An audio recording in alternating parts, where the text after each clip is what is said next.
Okay, now we're back and we're talking about, this is going to be a three-part series here. We're going to talk about 3 fast ways to grow any company and how to get it done really quickly, really fast, and really how to take the ideas and the things that we talk about and how to apply them to companies that you're going to work with, and that we're going to involve like the GXM and other items that we've talked about in the past, and really how to see these changes really quickly. So here are some of the things we're going to talk about: the recreation policies, the BB profiling, the Hecht method. These are the 3 items here, and then a few of the other terms here you're going to be familiar with.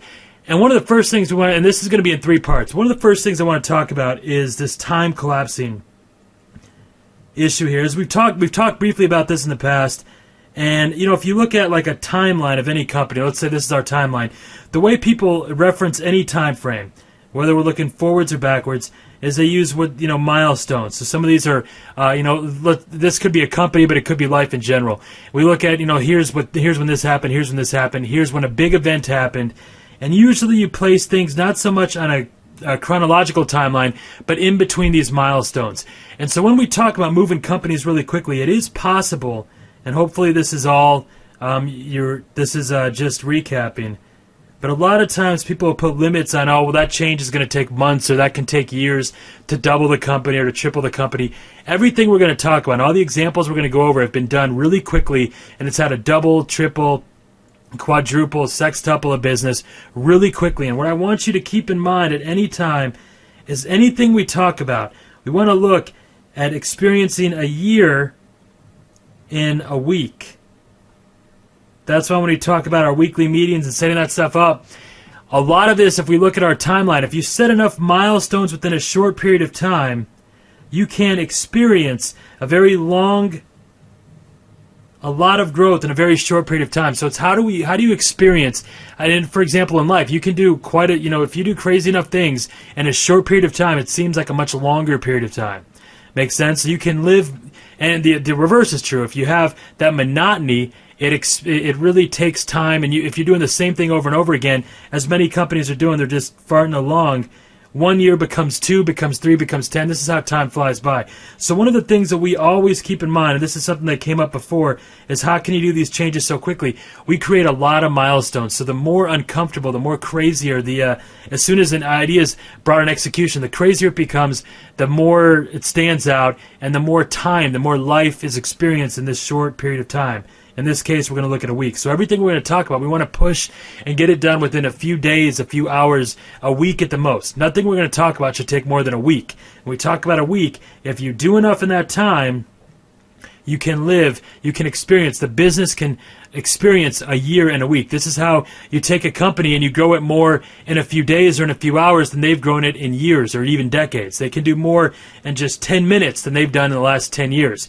And it's understanding how milestones work and really this timeline. This is how we collapse time so that we can, it's kind of a form of time travel, I guess. We jokingly refer to it as a form of time travel. But it's how you experience a year in a week, or a year in a day, or a year in just a few moments. So everything we're going to talk about, and the examples we're going to go over, people have done these things in days, they've done them in weeks, and sometimes they've done them in hours. In the very same day, they've made these changes in their companies. So it's very cool stuff, and we want to keep that in mind and really experience as much as possible. So every episode we're going to talk about, we're going to have different assignments. This is a 3-part series, and each one will have its own assignments. You can go back or review them as much as you want, but every one of them we're going to have our assignments. Okay, so with that said, let's get started. So basically we have our 3 items here. I'll do each one in a different color. We'll do the first one in blue. So we have our recreation policies. Okay, this is basically where we're going to take, and each one of these items has its own little set of a couple of things that we do with it. Getting my handwriting sloppy a little bit there. All right, then we've got the B&B profile. This is where we're going to take the biggest and baddest clients of any company and profile them so we can go out and get more. And then we've got, making sure I got enough room here. The Hecht method. Now this may not be hectuple. This is when you grow a business by 10 10 times. But our context can be doublers or triplers. We use Hecht tuplers because that should be, we want to swing for the fences there. Okay, so with each one of these things, I said I was going to use a different color. I guess I didn't do that as well as I wanted to. Okay, the recreation policies. Let's start up here. Okay, this is what this episode is going to talk about right now. That's what we're going to go over right now. Basically, with our recreation policies, here's what we want to do. 3 main items here. First, we want to isolate the best. We want to take, anytime we're looking at whatever company we're looking at, we want to take the best, whether it's the best year, the best month, whatever, some time frame. We want to take the best month, the best year. Usually a year is too long, so usually it's going to be a quarter at the most, but it could be a year, I guess. The best year, the best month, the best day, for example, or the best salesperson. It could be an individual. So it could be a person that was performing. So a performer, an individual performer. Writing with this stylus has really made me focus on my handwriting. So this is actually, look at that E and that R. The last two are pretty good, all right? So this is the first thing. We want to isolate, whenever we work with the company, we want to isolate the best month, the best year, the best quarter. What was as far as numbers, as far as revenue goes, what was the best time they had recently? All right, that's the first thing we want to do. All right, now we want to develop, the second thing we want to do when we have these, make sure I've got this right here, is we want to isolate 3 exact policies that we can use to recreate that criteria. 3 policies to recreate situation. All right, this could be the situation or criteria. So what was it that was done? We're going to go over examples of each one, but it's real simple. It's going to take a lot longer for me to write this out than it's going to take for you to do that. And then we come down to what is the most important part of this, and that is, this is 3. We policize. Now, we've talked about this. This is something we've talked about a great deal, and we're going to get into it more. So this is it. This is for our recreation policies. These are the 3 main things that we do. We come through. We isolate the best month, the best year. Did I forget to put best? All right, let me write that in right there. All right, the best month, the best year, the best quarter, the best day, the best performer, who is the best salesman, or some part that what do we want to recreate? That's the idea here. Then the second step is to 3 policies to recreate that situation, or 3 criteria that we need to be met in order for that to be recreated. And we want to have at least 3. This can be more than that. We can actually do 3 to 5 or 10 or whatever, but we want to have at least 3 items that are different. What are they doing? What did they do then that is not being done now? Okay? And then we want to policize. And speaking of policizing, this is another item here. When we talk about our policizing syntax, where should I put this? Let's put that right there. Okay, when we talk about our policizing syntax, what this basically means is that this is how we're going to, anything we do from now on, this is going to not just relate to everything else we're going to talk about with these 2, but in general, with any business you work with. If we take any activity, so let's say any activity, let's say we'll take emails. A lot of times people we'll talk about emails, social media stuff. I'll include that within emails. And let's say calls, any activity that a business does, or ads. All right, so the first thing we want to do is we want to add the verb to it.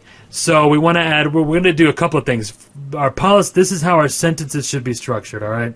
This is how we know we're creating a policy, basically, okay? So first we want to add the verb here. So instead of just saying emails, we want to add, I'll do the verb in this purplish color here. So in this case, we're sending, okay? And calls, we're making or returning, okay? And then with ads, running ads.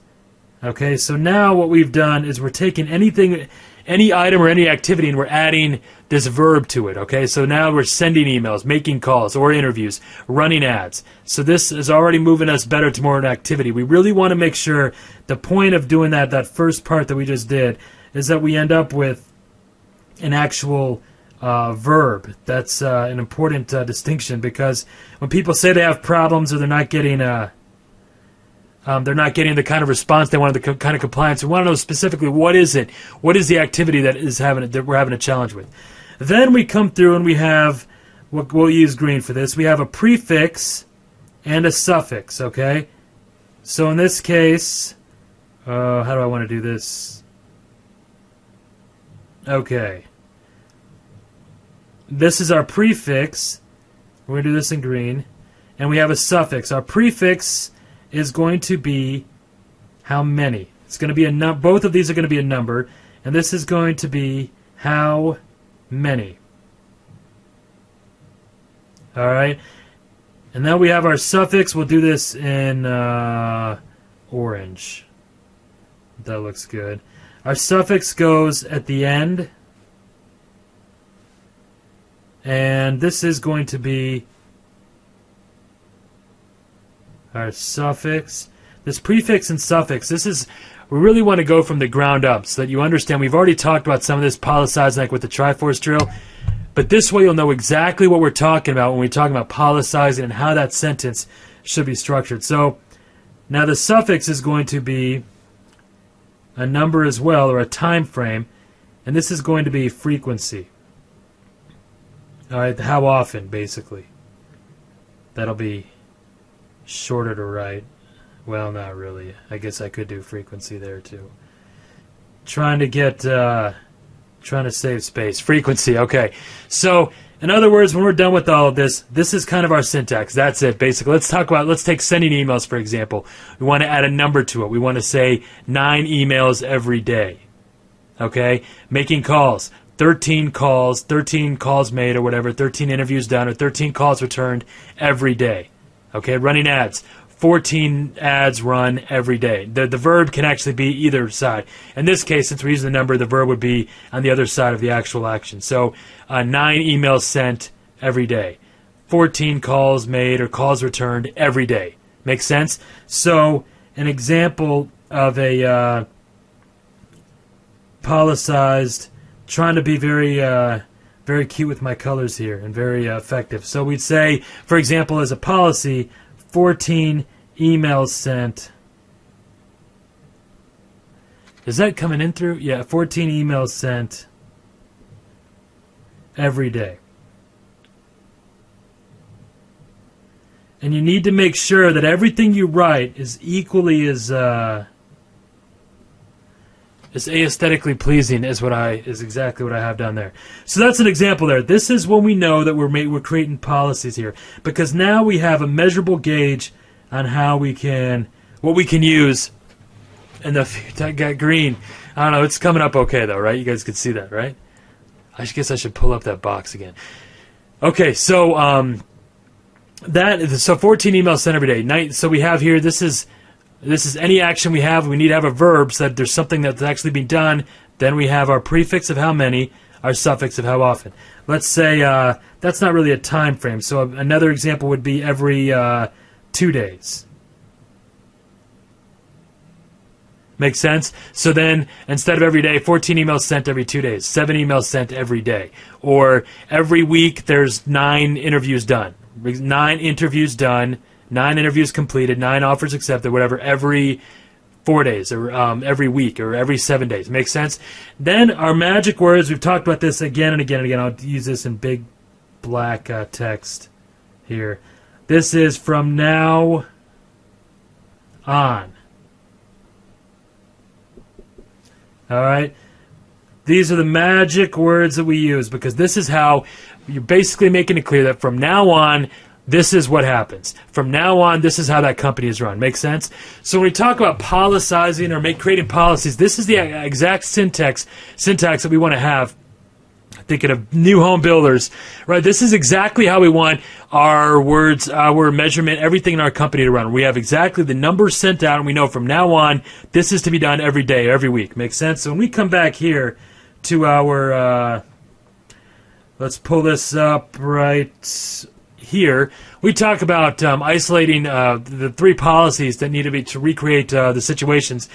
We want to make sure that we have it in some sort of policized, quantified format like this. So from now on, this and this and this is what is done to recreate that. Does that make sense? So let's go over some examples of our recreation policies. Here's what color did we choose for that? Pick in. Let's pick red. All right, so for our RPs, let's use some examples here. What do we have? We have we have a few. And by the way, if you're thinking, one quick item I want to cover, because I want to make sure this is all done in our first episode here. And if you're thinking with all of these, if you're thinking, well, if I'm starting my business out, or if a company is just starting out, or if somebody you're working with has just started their company out, they have no idea who their best clients are, or anything like that. Don't worry, because then that comes down to our internal versus external. Actually, I'll make a note of that right now. So we have internal versus external, and this is a simple way to get around this is what we call borrowed brilliance. I shouldn't put two B's right there. Well, I'll make a note. The borrowed brilliance. I guess I'm going to have to do this zoomed in, just so it's a little neater. Borrowed brilliance. Okay. Okay, so just ignore that stuff up there. Alright, borrowed brilliance. Basically, and this is also brings us to the same thing as the MFM items. This is where you could take, if you don't have these, if you're working with a company that is completely fresh, they don't have any, their best month has been, every month has been the same, you can start talking to other companies that are involved with that and start getting brilliant ideas and things that would be good to execute from those people. Make sense?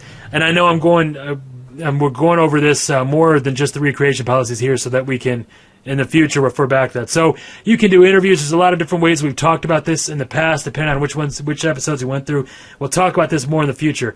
Not having that brilliance you want to be that lightning rod for brilliance. It's easy to get those ideas to execute within your company. We'll go over some examples. But that is basically the quickest way. You either determine which one what are you doing? Are you going through internal, or do you need to go through external, get borrowed brilliance, and interview some other people, get in touch with other people in that industry? Once we know that, we know how to get our recreation policies, because that's essentially when we get them, or that's how we get them. There's two different ways. We can go to the company you're working with, or go outside of that. Now let's go over some examples quickly before we end. What do we have? We've got a couple examples. Ryan? Oh, that's a good one. Ryan Chapman. He had storage units. All right. So if you guys aren't familiar, in the States, they have where people are. They've got a lot of stuff in their houses. Their houses are overflowing here. They've got just stuff going out everywhere. So they go and they get a storage. So they pay monthly rent on that storage unit. Storage units, there's a lot of money in storage units, but there's a lot of problems with that too, because sometimes if they have X amount, once that looks like I'm playing tic-tac-toe, doesn't it? Once this a big challenge that some of these people have is their rents. They'll have changes. Basically, when they have these filled up, they have X amount to go through. And an issue is that it's not like an apartment complex or a hotel where they constantly shift their rates. A big issue that a lot of people have is that some people will take out contracts, longer term contracts, and a lot of these guys will tell you, oh, we wish we could raise our prices, but they just have people that are stuck in there, and it's just a big issue with them to raise their profits. And generally, people in the storage unit industry, a lot of them will tell you that it's impossible for them to grow their business because they can only their rent is controlled, or they've got such stiff competition. Units, look at that. Looks like hieroglyphics. They've got such stiff competition that it's just impossible to grow their business. So this is a situation, Ryan, thankfully he wasn't such an LC, right? He was thinking. And what we talked about is when did his what was the best month, the best time that he had. And he found out it was about 4 years before that. He had a truck, and he had a rental. Basically, he rented this truck out. That's a truck.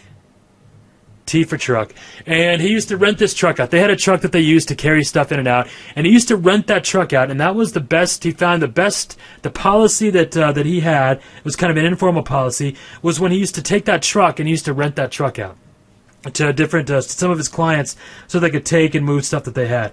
But he ended up losing the truck, and because they never focused on their policies, he never got that truck. He never instead of getting another truck, he was trying to save up to get a truck, but he never had enough money, never had enough excess money. A simple fix, right? If you had that much business for that truck, what could you do? So put yourself in that situation. You're working with this company. Their best time was when they had a truck. Okay, in this case, Ryan used to have a truck, doesn't have a truck anymore. What should he do? He doesn't have the money to get a truck either right now. What should he do? Think about it. Get those dendrites firing. And I know you guys got this answer, right? So what we did, and this was actually through Sunny, did pre-orders, I think it was at 50% from the same people.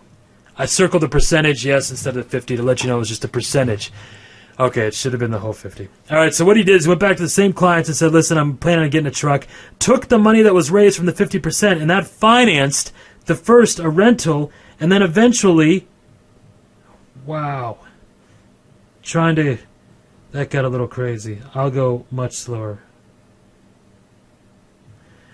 First, I financed a truck rental, and eventually a truck buying.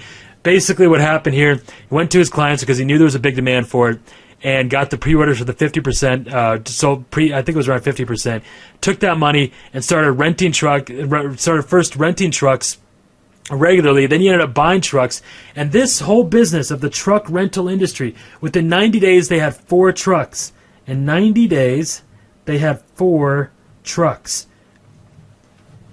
That's in 90 days to 4 trucks. And those 4 trucks, within that first 90 days, his net profit had actually more than tripled within 90 days. Just by looking at, because after realizing how much money was in the truck rental business, a whole side business was created with truck rental, and that truck rental income eclipsed his storage income. Just by looking at when was the best time, what happened during your best time. Make sense? That's just one example, and it's such a simple thing. And what you're going to find so often is when you work with these companies, they're not, proactively looking at how they can quickly and easily grow their bottom lines, and they're not going to have the dendrites firing like you do. So it's that easy, just easy breezy to get this going. Okay, let's go over another example here. Let's say that you have a restaurant. That's an R for restaurant, right? Let's say you have a restaurant and you look back and you realize that a few years ago, the best time that you had, the best money that you made is when you were part of, you had a fantasy football league. And by the way, when I say football, I do not mean soccer, which is what it's called here in the States. Not referring to soccer. This would be more along the lines of like rugby. Okay, and like the NFL, if you're familiar with that. So this is where these groups get together, and they basically, usually there's a lot of drinking involved, and that's exactly what a bar wants. That's how they make their money. They make their money not from the food, but from the other stuff. So what would you do? If you knew that that was your best time, what would you do? You would develop the policies, right? So what he did is he basically went to these different fantasy football leagues, and he became the official eatery for these football leagues. And the amazing thing here, yeah, that says official eatery. The amazing thing here is when he did this, when he went back to the 3 or 4 groups that he had, and one of these leagues can have hundreds of people. But when he did that, nobody had ever approached him about being the official eatery. He was the only person. In this example, you may be familiar with it. It's Ken Spall, and this is how he basically dominated that entire market and doubled his income. This took 48 hours, less than 48 hours, because as soon as he started calling these people, a lot of these people are used to getting kicked out of places because they're kind of rowdy and loud. They get really passionate. But as soon as he said, welcomed them with open arms, they were all about it. And within 48 hours, he doubled his income. 48 hours, doubled income. And that's exactly how easy this process is, just looking at what was the most profitable thing that happened and how do you recreate it. All right, real quickly, you guys already know this example of Hero, the fish salesman, realized that in the neighborhood he was at, it was something like this, let's say, and these were the most profitable areas, let's say, and they got marked off. And so all he was left with were these areas in between, some areas out here. But his best money came from these nicer areas, these areas right here.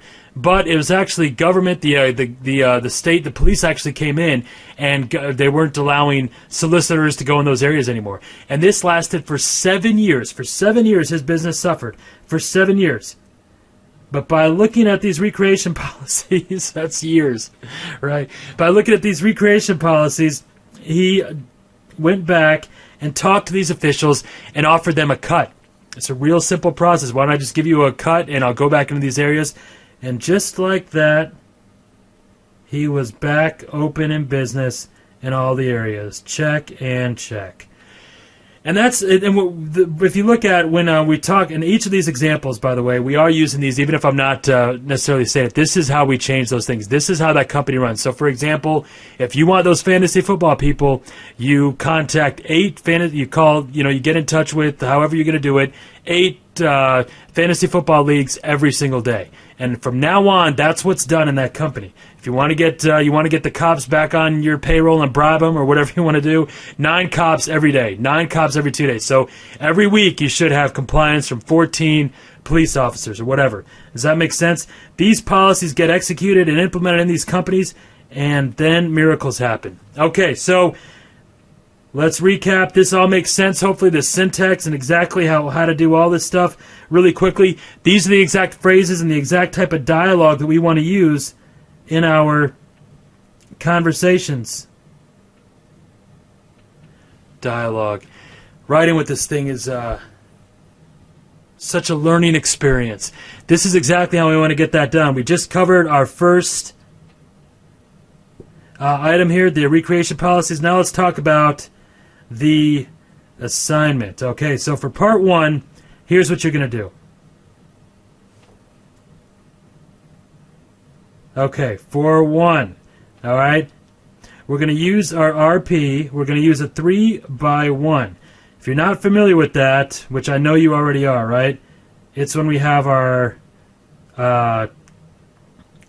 table basically is going to look like this. Our first number, as you guys are familiar with, is how many different industries, and our second number is how many companies. So you're going to have 3 different industries, and you're going to interview them, and you're going to help them isolate what you think the recreation policy should be. If nothing else, is to get you more comfortable with talking about what their best time was and how to recreate those things. So we're going to run through the recreation policy process, which is outlined right here. Basically, you're going to go through these 3 items. Isolate the best month, 3 policies to recreate that situation, and then policize what exactly needs to be done every day to recreate the best time that they had. All right? And if the best time is right now, how do you double it, quadruple it? How do you make it even better? How do you work with another company or share that with another company? With their permission, obviously. So a 3x1 basically means we're going to have 3 different industries. So 3 completely unrelated industries. You're going to have 1 company in each industry. So how many conversations is that going to be? How many? That's going to be exactly 3. Man. There we go. 3 conversations, all right? And then you're going to pick one of these, and that is going to be your GXM. That is who you're going to volunteer with. All right, that's who we're going to work with, that 1 hour a week. So you have three interviews. See who you're most impressed with, who gives you warm and fuzzies, who are you most happy with, who are you going to be most enthused about working with, and that's who you work with. That's your assignment. This was a lot longer than I thought it would be. Next, we're going to talk about the BB profiling. All right, we'll see if you have any questions. Obviously, you want to go through this probably more than once. Make sure you understand it. And we really look forward to how the recreation policies, how well that process is sticking and how well that works with the company. So please let us know. All right, that's our assignment, and that is how you execute the recreation policies with the company. We'll talk soon. We'll be right back with part 2.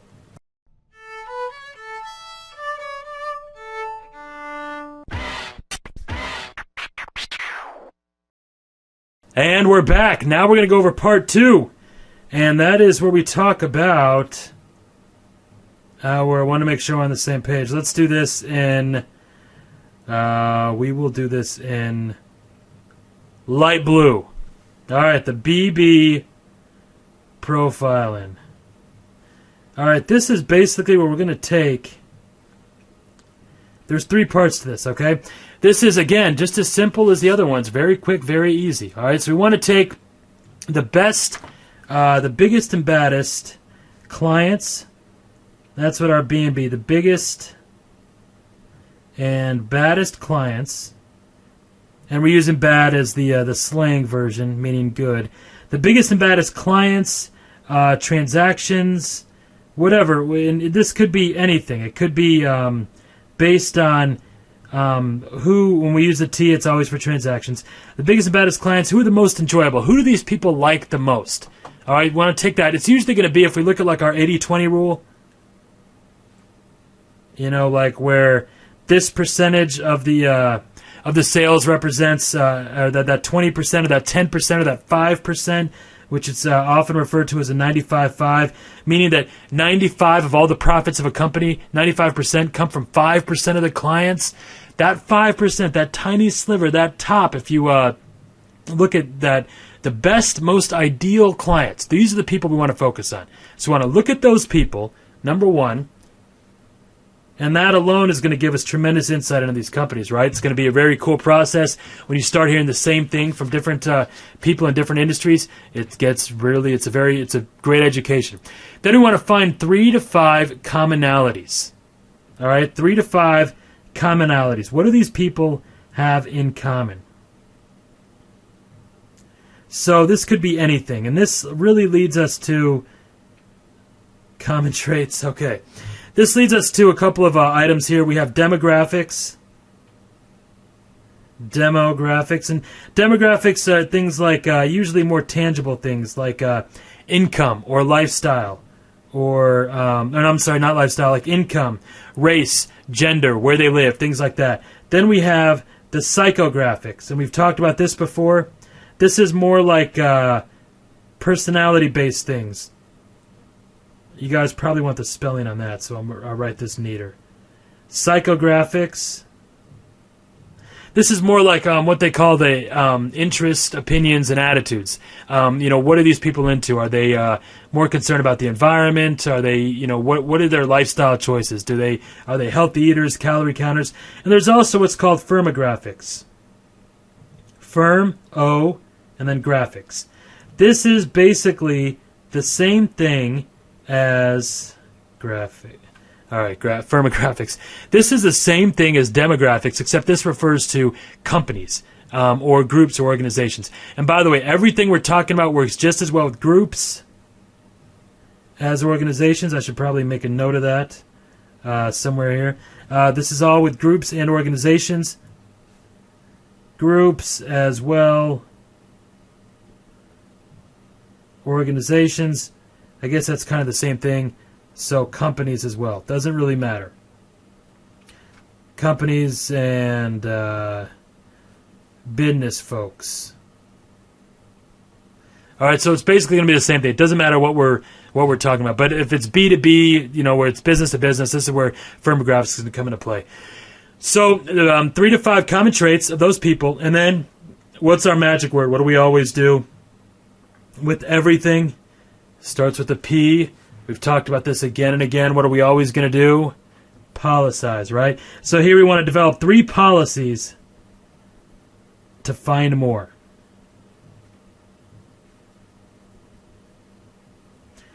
To find more.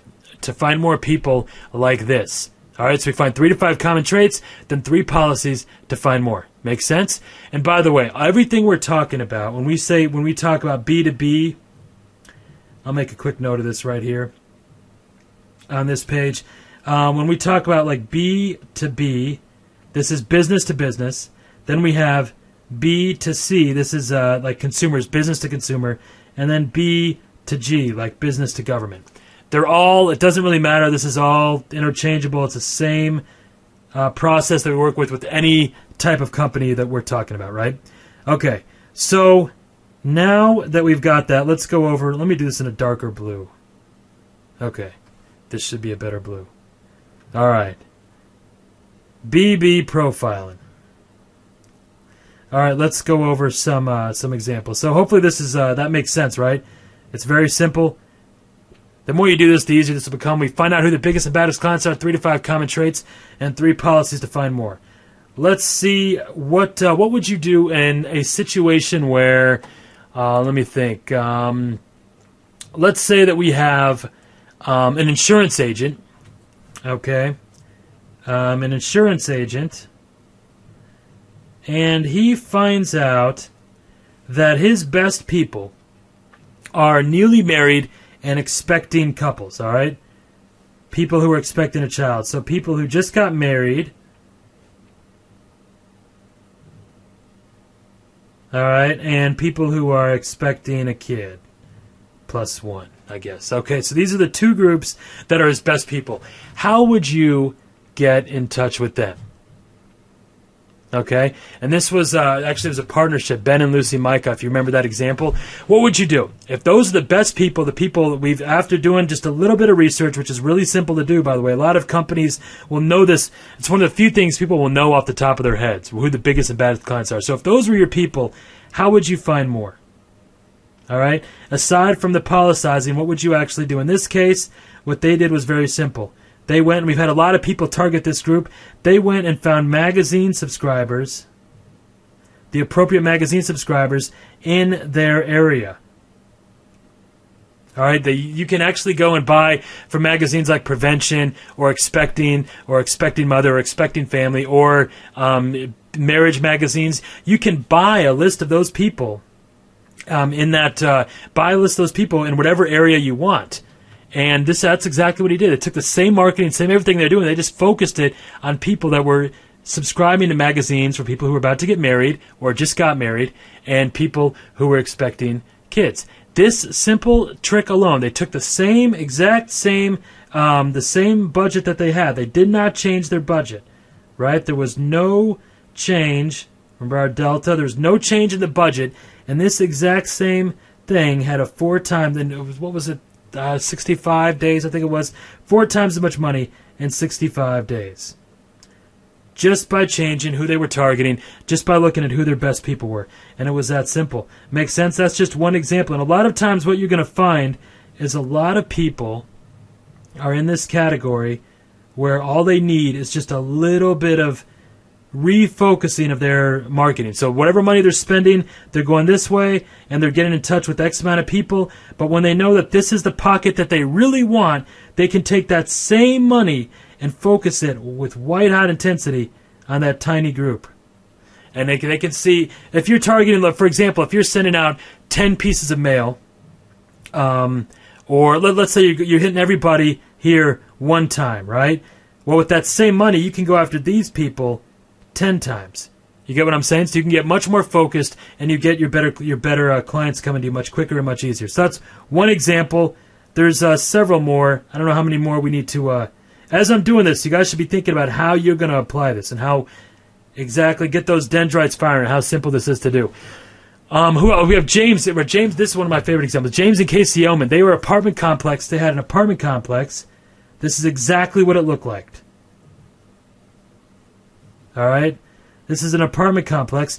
And how do you find, let's say you go to your people. It's really simple, especially with something like an apartment complex, because usually the management office will be right here, and they know who the best people are, who pays the quickest, who pays the most on time. And there's a lot of people that know that usually short-term housing, short-term executive housing, we have a whole model based on that. We won't get into that right now. But what they did is they took their best people, the best, all-time best clients that they had, and they threw them parties. It was that simple. Get these people to start, and let them know what the whole point is to, help introduce their friends, their most likely friends to the apartment complex. And in some cases, they can actually make money where they can throw a party. And let's say this is Jack right here. He throws a party. 50 of his friends show up. A few of them get an apartment. And Jack may make $400, $500, $600, $800, $1,000, $2,000 just by throwing a party. So they can actually get paid to throw a party. Now it gets really cool, and this introduces us to this idea of transactional financing, which we won't get into right now. And that's not what they were doing here. But Jack could throw a party every couple months and make enough money to pay for his apartment where he'd be living for free.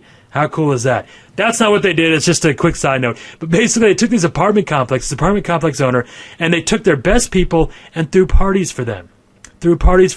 And this is what one of my favorite examples, because if you guys remember with James and Casey, they both came on. They were making 7 times as much money. It took them a little bit longer. Everything I'm talking about, everybody doubled their company within 90 days. They doubled or tripled within 90 days. Okay, this is the worst case scenario. It took 90 days, and they were making 2 to 3 times as much money and 90 days. And this example, I think this was about 120 days or 4 months. But let's say I'll call it 6 months. So 180 days. 180 days, making 7 times as much money. Net profit, because what they started doing, and we're going to talk about this later, is what happens when you filled all your apartment units. I guess you stop throwing parties. No, you keep throwing parties. You take those people and you send them over to your competitors, and I put competitors in quotes because we have no competitors, right? And that's where we come down to our internal versus external. That's why it makes sense to do interviews with other apartment complex owners. Because in this example, if you start working with other apartment complex owners, and if you remember in that audio with James, when you fill up all these units, okay? Now let's say there's, 10, we keep going, there's 10 different apartment complexes. You can still keep throwing those parties and sending people here, where you can make more money from the parties than you can from the apartments. Very cool. 7 times as much money. Okay. Now, this is one of and this guy, I'll go over one more example just to make this clear. Make sure you guys are all on top of it. Wow, that wasn't what I wanted to do. All right, so you guys remember our good friend Jen working with a young lady. This lady had a catering business. If you don't know what a catering business is, it's where they basically... I don't even know everything that they do, but what she did, catering, is they delivered food to like parties. So let's say here's a party happening over here. I don't know why we keep talking about parties so much. I guess I'm just a party animal, right? So a party, they deliver food. That's the food delivery path. All right, so they deliver food. You know what's funny is if you have a hard time with my English, at least you have these wonderful illustrations, right? So they're delivering food to these parties. Here's what she did. And this is of all the examples we've gone over so far, this is my favorite. She sits down with this woman, and this woman has been doing this, I think it was for 20 plus years. She was consistently the best performer, right? She was at the top of her class. This is why I talked about this earlier when I said to get our best policies, the recreation policy is also why we look for performers. Performers. Add an S. Okay? And in this case, it was a woman. And she took her out to lunch and she asked her, how have you always been, that's the wrong slide, how have you always been able to be in this top 1% here? Because she was a 1%er for show. So how was she always able to be in the top 1%? Very good question. How does a woman in a business that is suffering, right, because of all the doom and gloom, and in America everyone's so careful about what they put in their mouth, right? So how has she been able to be in the top 1%? And she told her something, and it's one of the most brilliant pieces of information that I know when it comes to growing so many different types of companies. I won't even get into it, but I'll just tell you this. This is a newspaper, and this is exactly what they look like. And in the newspaper, there's a section where they call notices. And I guess I should have put that instead of newspaper. They have a section where they have notices, where they put like so-and-so, like obituaries and things like that. Notices. And in that notice section, people will sometimes put, our little kid turned 5, or Billy turned 8, or there's a bar mitzvah, for so-and-so, or happy birthday, or happy anniversary, or something like that. So people will advertise that they're having some sort of party, or they're having some sort of get-together celebration, or they'll just congratulate somebody in their life on some accomplishment. They graduated, or they had a kid, or they had twins, or they beat cancer, or something like that. And what this woman would do, and this is what her big secret was for years, and I have not met anybody in the catering business or any other business that does this, or does it on the scale that she did, is she would take that notice every week. I think it was every couple weeks, or whenever business was slow. So it wasn't, she did not do it with policies, right? That was her, imagine what happens when you do it with policies. You don't need to do a magic, I'm about to tell you. So what she did is they would go and they would take, looking at this, when I look at this handwriting, I feel like the screen looks. She would go to these notices and basically send these people a gift. Her idea was anybody that would pay the money.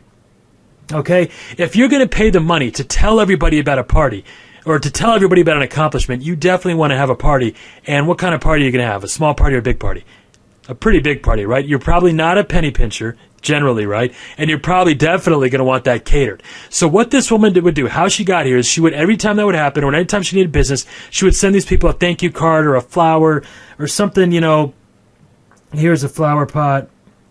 She would send them something like an ice cream cone, ice cream flowers. She would send them a little gift. So what they did, and they worked on this very simple process. Just go to your notices, right, and make sure, what are we going to do, first of all? What are we going to take that brilliance? What are we going to do with that brilliance? We are going to policize it, right? If we're going to send gifts to people that run ads, right, send gifts, right? We have our noun. What do we need for this? We need a verb and a noun. So we have our verb and our noun, send gifts. We want to send 10 gifts a day, 10 gifts every 2 days, 50 gifts every week, right? So as creating that policy, they took this catering business and it exploded. In fact, it was just like I talked about earlier with the apartments. They didn't have enough business. So she started working with other catering groups and sending those clients to them as well. And then actually going to real estate as well, because then these same people, anytime somebody would run an ad about getting married or having a kid or things like that, they would take the same model here, the same consumers they were getting, and start working with real estate groups. I won't get into that stuff right now because that was a whole nother venue of craziness, and Sonny and Kay have worked on this stuff, and they've done amazing things with this simple model. Finding people that run notices and send them a gift, and miracles can happen. But what they did with this catering business, she was making about $1,500 at that job because she had a standard job. Right? She went from $1,500 all the way over here to $15K. It was $10,000 to $15,000 a month. And she wasn't doing any of the work, by the way. She would help that business, that catering business, get these clients, send them over, and then when they were too busy, they didn't have enough staff to handle the business, she started working with other catering companies and sent them the business that she was getting. And this has been done in several different areas. But this is a simple way of taking this one idea from this one woman, policizing it, right? Policizing it. I don't have time to write it all out. Policizing it and using that brilliance. We take that brilliance, we policize it, and miracles happen. That's how you go from zero or from $1,500 a month to $15,000 a month with doing less work. One of my favorite reasons why I love this example is, first of all, this woman did have a job. But how soon could you do something like that at a job? You could do that on day one. And you know you could do that on day one because it's written down here. I'm just delaying to give myself time to write it. You could do this all on day one. You could walk in, know exactly with that part of our dialogue, understand how to get that, how to policize that, and starting on the first day, you could start basically quitting that job, walking away from the $1,500 a month income, and starting to build that $15,000 a month income. Make sense? Okay, let's get to our assignment here. Okay, our assignment, we're going to do this in blue. Okay, so assignment 2. All right, we just talked about our BB profiling. So what are we going to do? Guess, a 3x1 again. You guys are so good. I knew you were on that. 3x1. All right, we want to go and we want to have 3 conversations, okay? We want to have three different industries. Remember, this is our industry. This is the number of companies in each industry. If it was 3x2, it'd be out here, right? You'd have 6 conversations. So multiply this by this. That's how many conversations total you're going to have. All right? We're going to have a 3x1. And we're going to help them develop their BB profile. So this is the conversation we want to go through with these people. This is the process we want to go through with these guys. Who are their biggest and baddest clients? What are 3 to 5 common traits that they have? And what would be 3 policies to find more? The cool thing is that whether or not you work with this company, I want you to really help them, to give them what you would do. Just explain what you would do. If they blow you off or they're not, they're not going to prioritize it, that's okay. At least you did your part. You helped them. And later on, everyone's eventually going to come around. We never lose hope. We have hope for everybody. Our goal is to help people.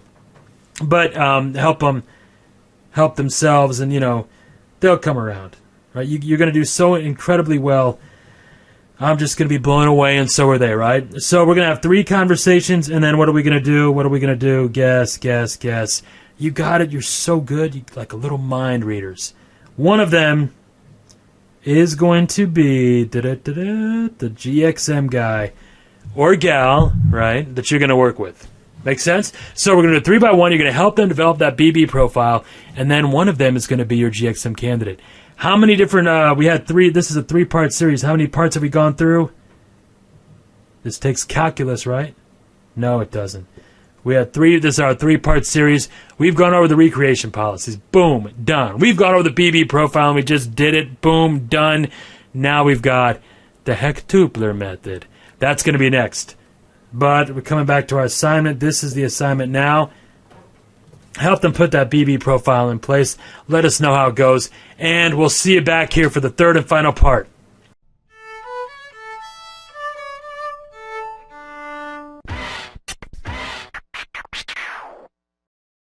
And we're back with the 3rd and final part. And this is going to be this right here. The Hechtupler method. Okay, so this stuff is just beautiful, and it's wonderful, and it's just such a beautiful, wonderful way to grow. Like that repetition. To grow companies. Hopefully this all makes sense. And this is what it's so exciting, because in each of these examples and the way that this is going, this really takes almost nothing but just being that, you know, that conductor, that lightning rod for brilliance, and understand it's all around you. People are doing this every day all around you as far as getting things and making things happen in their companies. And what you're doing really is taking brilliance and you're imprisoning it in your mind so that you understand it for the future. It's just a great way to get going. And if it does not excite you, then you have no soul. I was trying to read the comment here, or the boxes as we're in between here. And one of the questions was, what if somebody, and that was the idea here, is that what if somebody's so unenthused about their business that they don't have any interest in growing it or moving forward. And that's one of the reasons why you're going to have 3 by 1s. If you're dealing with somebody who doesn't want to grow their business, I recommend still give them the opportunity. But if that is not the direction they want to go, if they don't really want to go, which that's almost never the case, they don't want to do the work. You know, it's like everyone wants to be rich, but not necessarily get rich. You know, the getting is the verb actually and implies work. Then get rid of them, because you do not want that energy around you. Okay, with our Hechtupler method, this could be a doubler or a tripler. And when we use that term doubler or tripler, what we're referring to is how much money this will make. What we're doing here is we're basically making a list of people whose compliance would mean that business would double, triple, or hectuple. That means by a factor of 10 or more. And we want to make a list of these people whose compliance would mean basically when they're on board, when you guys are on board with them, this will mean that the business will grow by double, it'll triple, it'll be 10 times the size it is right now. You will make 10 times as much money. Who are these people? The biggest objection you will get to this, and this is again and again from all over the world, people will say that, that's our business is too big. We don't have one person that would double or triple. And I want to remind you of something.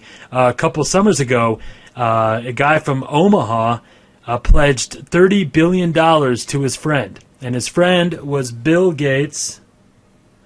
And that guy, obviously, was Warren Buffett. Warren Buffett gave Bill Gates, pledged $30 billion to the Bill and Melinda Gates Foundation, which was already the biggest foundation at $20 billion. $20 billion made it the biggest foundation ever.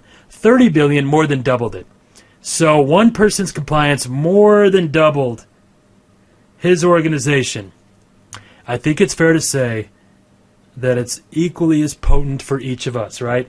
So keep that in mind whenever people feel like they're too big. Usually you're dealing with somebody that's entered a dendritic loop and they're not really wanting to grow. So the first thing we want to do is these are usually going to be gatekeepers.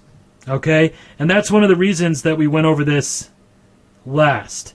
Because they're normally going to be gatekeepers, and who are they going to be gatekeepers to? Think about that for a second. Who are these people going to be gatekeepers to? I'll give you a hint. It's in light blue up here. The big and bad clients, right? So it's kind of like those, when you go through the BB profiling, basically, because now here in this example, this was a lot of getting in touch with one at a time. Take that 5% and get in touch with these people one at a time. A gatekeeper can introduce you to hundreds or thousands of these people at once. All right, these are the people we want to make a list of. Now, our list, sometimes people get a little overboard with our list. Our list to start out, I recommend generally that list should be 1 to 5. Okay, so maybe 3 to 5, maybe as many as 10, but not much more than that the first time you start out. You can get crazy with it later, but we really want to make sure that we are good at policizing how this activity should be. Okay, because that's the last step here, which is a big surprise, right? We want to policize our follow-up. All right, so exactly how are we going to get in touch with these people? So we come back to our page here, which I'm sure you're very familiar with, our policizing syntax here. So let's say we're looking for billionaires. Let's say your guy is Bill Gates. Exactly what happens. 10 emails sent every 2 days or whatever. This is exactly what I do. We want to take that noun, that verb, want to policize it, and want to look at exactly how we're going to get in touch with these people. Okay? And that is basically all there is, the Hecht-Tupler method. We target these gatekeepers, and we go after them hot and heavy. We want to policize exactly what to do, and compliance from any one of these people. That's the criteria, because if you're working with 10 people, for example, or even just 5 people, and one of them you agree to work with, what does that do to the business? What does that do? We know by definition that it should at least, doubling is the minimum. It has to be at least a doubler. That means it'll double your business, or triple it, or Hecht-Tuple that business. Make sense? Very cool. Okay, so let's go over a few examples.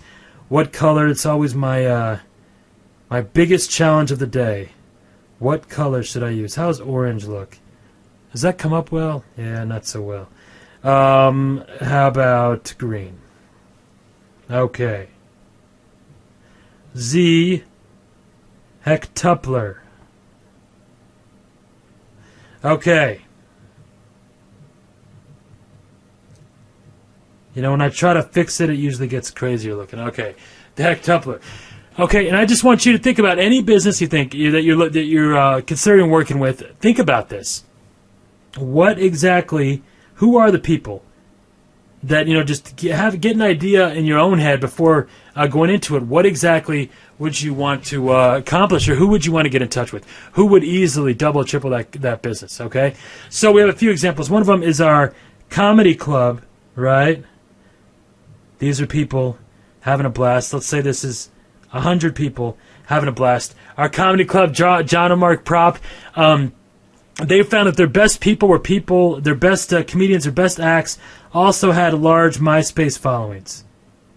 Okay? So, and these are the best people. So again, looking at their biggest and baddest clients, the people who had a good MySpace following, and we can include Facebook, Factbook. Okay? These people would also send out, whenever somebody's going to go and perform at that comedy club, they would send out a blast and let people know, hey, I'm going to be here at so-and-so, and then people would show up so they'd get a higher take. And again, a comedy club necessarily isn't making money off of the food, but the drink. So,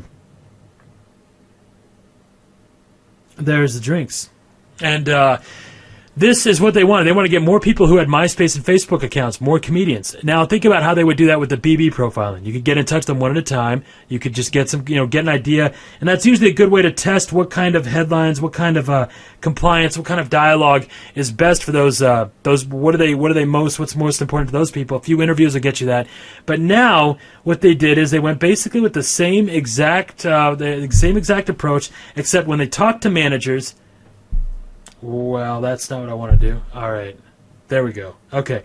When they talked to managers, they made it clear to the managers, and they focused on managers who promoted MySpace and Facebook.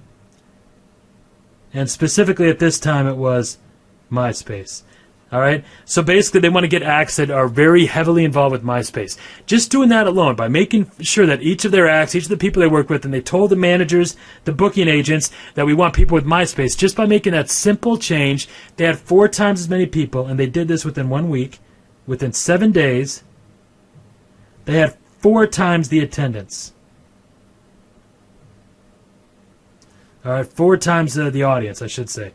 4 times the audience. Okay, because it's not necessarily, their goal is to get, their, a lot of these people were coming in, and what was happening is that they got completely booked. They got booked solid. There was absolutely no room, no more room left in their comedy club. So what they ended up doing is for the first time in the 13 years that they had been in business, they had a wait list. And if you go to comedy clubs, unless it's a huge act, they're not usually going to have wait lists, or unless these people have a big following on MySpace and Facebook. And this also helped promote the company too, because they took that wait list. They said, okay, well, it might be booked tonight, but tomorrow, next week or so, we'll have this guy on with this guy, and so they would take, let's say they have 5 people with huge MySpace followings. Those people show up. There's no room. They add them to the wait list and say, well, we'll have these people here in 2 weeks or 3 weeks. We'll let you know when they're here, and they end up building their list as well. This alone had more, in that first 7 days, they had more than doubled their income. Their net income more than doubled in less than 1 week, just by changing who they're going to get in touch with, and just by focusing on the people that will actually make them the doublers in this case. I'm trying to get this highlighted correctly. There we go.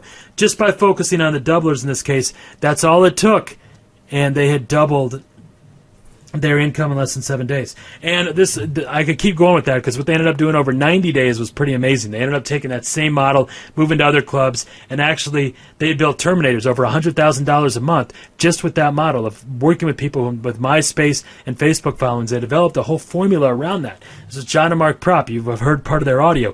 And this was what started that, looking at who do we get in touch with? Who are the best people to get in touch with? And that was how that entire process started. Lerner Ramos, he had the actual theater. You guys remember they had their theaters. This is our silver screen.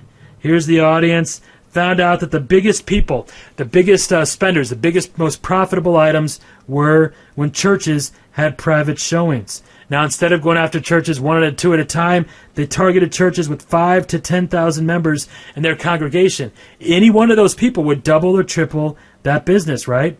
Because this is our gauge. So we're going to target. Imagine if you knew that your theater made money, the most money from churches. What would you do? You'd put together a criteria, 5 to 10,000 members at least. Then we come back to our policizing. I'm going to bring this up again and again because I want this burned in your mind. We come back to our policizing syntax. We want to get in touch with churches with 10 to 15,000 people. That's our noun. Get in touch with, contact, whatever. That's our verb. We want to have 15 interviews with churches at 5 to 10,000 people every week, or 20 interviews every week. Makes sense? As soon as they policized that, miracles happened.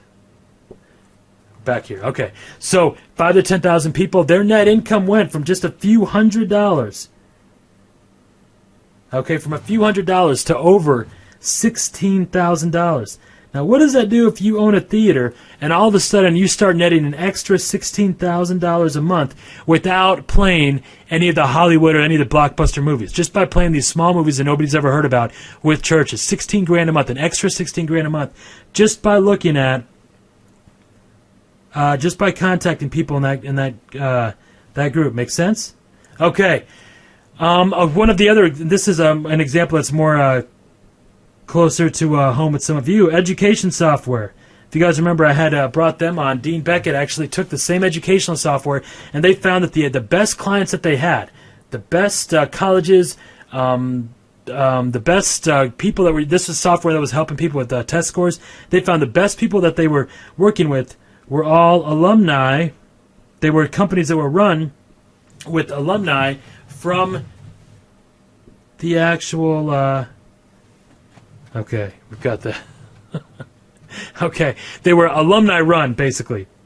I was going to add a few things, but I'll keep it there. Okay, they were alumni run. So what would you do with that information? If you knew that your biggest and baddest clients were from organizations that were alumni run, what would you do? What would you do, right?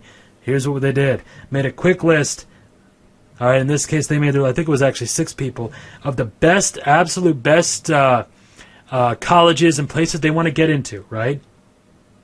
And then they got in touch with the director of alumni activities. And then there's different names. Every college will have a different name for them, like, Badgers or Warriors or Warhawks or whatever. But the idea is really simple, and this is a very powerful concept because this director is very easy to get in touch with. And just by getting in touch with one, they can introduce you to hundreds or thousands of people that are ideal for you. In this case, I don't even know where. Okay, right there. In this case, they were wanting to move their software to these alumni-run organizations. These were hands down what they found again and again was that their best people, the top 1% of their clients, it was all alumni-run. So how do you get in touch with the best alumni? Well, you go right to the director. Now, this is very interesting because if you remember from that audio, what they did is they had never seen more. They worked with, like most software, with licensing.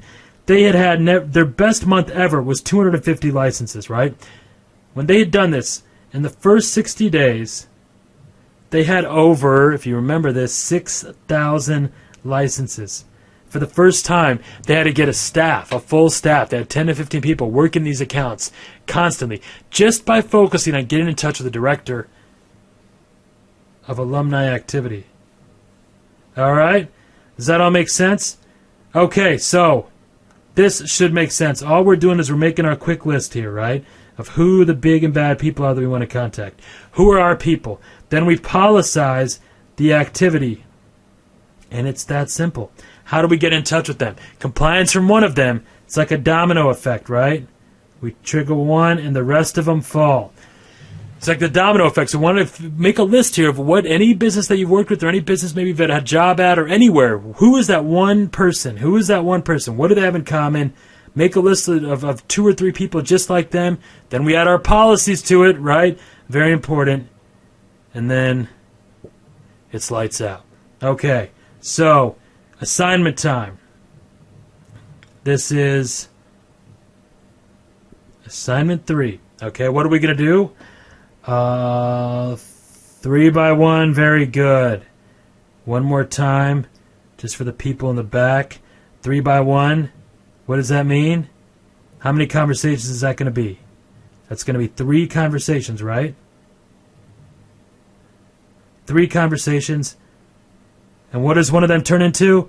We'll find out in a second. What you're going to do is you're going to isolate and help them determine who their dectuplers are.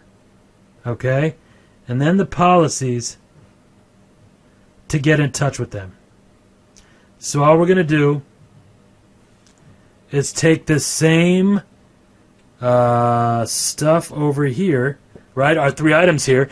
Usually gatekeepers from the big and baddest clients, the biggest and baddest clients. Who are the people, 1 to 5 to 10, and then policize. How would you follow up with them? And just one last time to make sure, because I know you've got this and you've got a mental picture of this. This is our policizing syntax, right? I didn't have our noun labeled. No, what? No one. All right, that's our noun, and that's our verb. It's on this side over here. That could be in either order. We have our prefix and our suffix. Our policizing. So that's exactly what you're going to do with your company. That's how we put together a hectupler. There was actually, we had a debate on whether or not introducing the dectupler. That's why I had a dectupler here. But you're right. I will move that and fix that hectupler. I'm thinking ahead of myself. Okay, so we isolate our hectupler policies. These are the 3 things you're going to help that company do. The one that you do pick, but you're going to do this for all of them, and just get an idea of how the more you do this, the quicker we get, the more neuroplasticity we have, the more dendrites we have, the more connections you make, the easier it'll be, right? So, okay, coming back here, that's your assignment. So we want to get that in place. We're going to do it partially for all 3 companies. They're all going to see what they could be doing. And then 1, what does 1 become? ... That's our GXM candidate. Okay? And then we want to know how it goes. Whoa. Okay, as always, want to know how it goes. So those are our assignments for our last three, for our 3 ways of growing companies quickly. 1, 2, and 3. We want to do one at a time. This is a 3-part series, so you saw one at a time, and we want to always hear how it goes. Okay, that covers our 3 lightning fast ways to grow a company and double, triple, or hectuple it in less than 7 days. Less than 7 hours with you guys. You guys are going to do awesome. Okay, let us know how it goes. We'll talk soon. Thanks. God bless.